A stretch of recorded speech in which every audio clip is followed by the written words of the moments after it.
Pablo, informe para el cierre con muchísima información. Hoy un día para Milani particular. Muy, pero muy especial. ¿Cómo andás, José? Ahora sí te saludo formalmente. Hoy nos despertamos a la mañana y nos encontramos con una noticia que llama un poco la atención, justamente por el cargo que ocupó esta persona. Me refiero naturalmente a César Milani, el ex jefe del Ejército durante el último periodo de la presidencia de Cristina Kirchner. A Milani hoy lo procesaron por un caso vinculado, una investigación vinculada a un secuestro, pero también tiene el caso Olivera, y hablas del exactamente, juez. Exactamente, un juez de La Rioja, pero también tiene otras dos causas importantes. Una se lo investiga por la posibilidad de que se haya enriquecido ilícitamente y la otra es por la posibilidad de que haya hecho espionaje ilegal sobre políticos opositores y sobre periodistas. Me parece que la justicia debería ver un poco los números que vamos a mostrar ahora, José, porque pueden resultar reveladores o por lo menos muy, pero muy sugestivos de cómo fue la pelea entre los espías clásicos comandados por Jaime Estiuso y el Ejército Milani y cómo medió Cristina Kirchner en el medio de toda esta disputa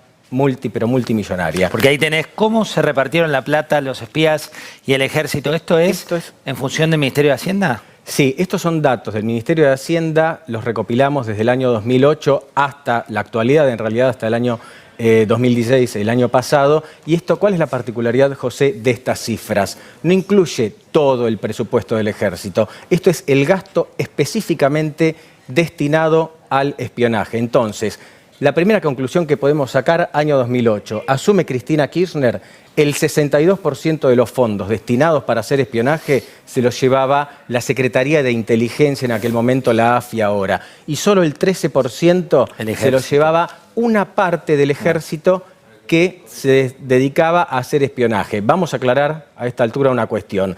¿Qué hace la ex Secretaría de Inteligencia, ahora la AFI? Bueno, hace espionaje interno dentro de la frontera del país, sobre todo eso. ¿Qué hace el Ejército? Por si alguno no lo sabía, hace también espionaje, esto es histórico, en la frontera y también en las embajadas, algo así como los Wikileaks, pero en mucha menor medida. Y sin filtraciones por ahora. Por ahora sin filtraciones.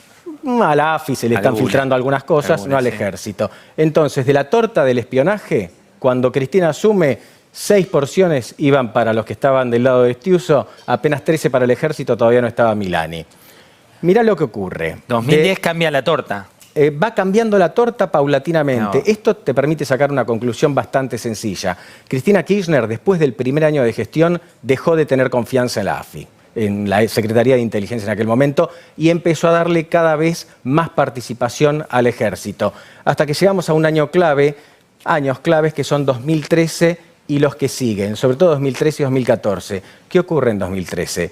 Llega Milani y ves que esta proporción nunca estuvo tan pero tan marcada. De esta torta que antes la gente comandada por Estiuso se llevaba 6 porciones, en el año 2013 se llevaba apenas 4 y 2,5 si querés, la gente comandada por Milani. Y eso se sigue profundizando. Para mi gusto, estos números son muy pero muy sugestivos y muestran cuál era la política de Cristina Kirchner con respecto al espionaje. Y para reforzar esto que estamos diciendo, tenemos otra placa que también es muy interesante. ¿Por qué? Porque te marca cuál fue la evolución del...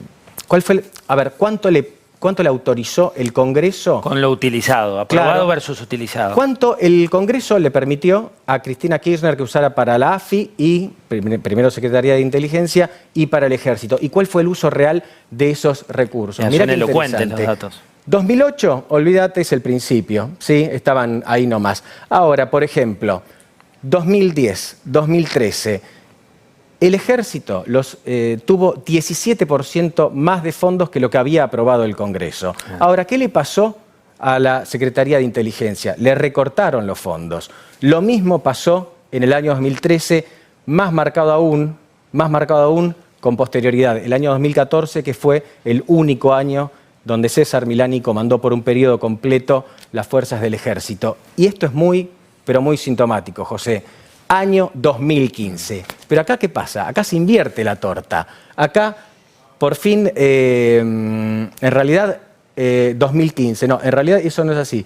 El 59% ahí le toca a la Agencia Federal de Inteligencia. Es decir, ¿qué ocurre a fines de 2014? Se va Estiuso, ¿sí? llega Oscar Parrilli, Sí. se crea la Agencia Federal de Inteligencia, eso en 2014, ahí al año siguiente se equiparan los valores históricos, se le deja de dar tanta plata al ejército, y se le empieza a dar más a los espías tradicionales. No estaba más Estiuso, estaba Cambia Parrilli. la persona, cambia la estrategia. Cristina empieza a confiar de vuelta en los viejos espías. Mira, agradecemos también a La Nación Data, ¿no?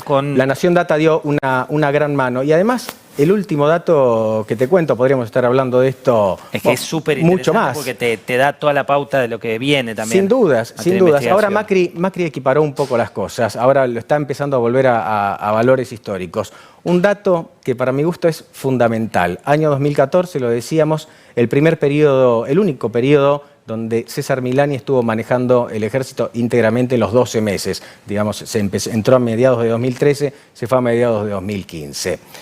Ese año, viste que habitualmente vemos que el kirchnerismo no cumplió con metas de construcción de viviendas, no cumplió con metas de tendidos de rutas. Bueno, ese año, en 2014, se sobrecumplió la meta para formar gente en el Instituto de Inteligencia de las Fuerzas Armadas. Datazo, Pablo, muchas gracias por tu informe. Un lujo que nos damos aquí todas las semanas en Mesa Chica. Un informe